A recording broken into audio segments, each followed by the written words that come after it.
Assalamualaikum warahmatullahi wabarakatuh. Alhamdulillahirrabbilalamin. Wassalatu wassalamu ala ashrafil anbiya'i wal mursalin Sayyidina wa maulana Muhammadin wa ala alihi wa sahbihi ajma'in. Amma ba'du. Yang saya takdimi pengasuh Pondok Pesantren Zainul Hasan Genggong Al-Mukarram Kiai Haji Muhammad Hasan Mutawakil Allah SHMM.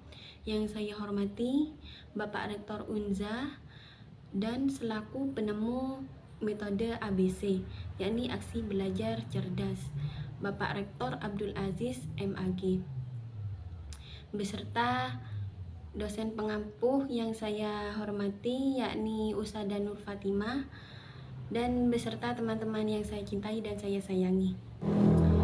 Perkenalkan, nama saya Rohimatul Imamah dari Prodi PGMI. Di sini saya akan menyelesaikan tugas UTS Sejarah Kebudayaan Islam, yakni dengan mempresentasikan peta konsep yang telah saya buat, yakni dengan judul Sejarah Islam Masa Rasulullah di Madinah periode akhir. Setelah Nabi Muhammad menguasai Mekah atau Fathu Mekah pada 12 Ramadan 8 Hijriah, sejak saat itu Nabi berkesempatan beribadah haji, yaitu Haji Wada. Haji Wada merupakan haji yang dilaksanakan oleh Rasulullah pada tahun 10 Hijriah. Dinamakan demikian karena ketika saat itu Nabi Muhammad SAW berpamitan dengan umatnya dengan pernyataan perpisahan beliau. Dalam peristiwa Haji Wada ini, Nabi Muhammad SAW menyampaikan berbagai ketetapan Allah dan kesempurnaan ajaran Islam saat khutbah di Arafah. Nabi Muhammad juga menyampaikan penjagaan Allah terhadap umat muslim dari gangguan orang-orang kafir, sehingga pada saat itu hilanglah kekhawatiran umat Islam. Nah, wafatnya Rasulullah pada saat sahabat Abu Bakar sedang tidak di Madinah, terjadi sebuah peristiwa yang sangat menyedihkan, di mana Nabi Muhammad SAW wafat. Pada saat itu Abu Bakar diberitahu. Beliau segera datang ke rumah Aisyah.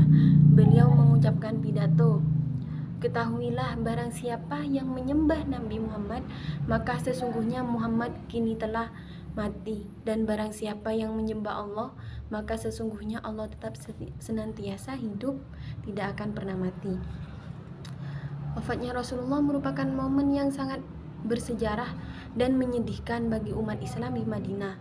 Kepergian beliau meninggalkan duka yang mendalam dan kekosongan yang sulit diisi. Umat Islam merasa kehilangan sosok yang sangat dicintai dan dihormati. Rasulullah wafat dalam usia 63 tahun. Wafat Rasulullah menderita sakit selama 12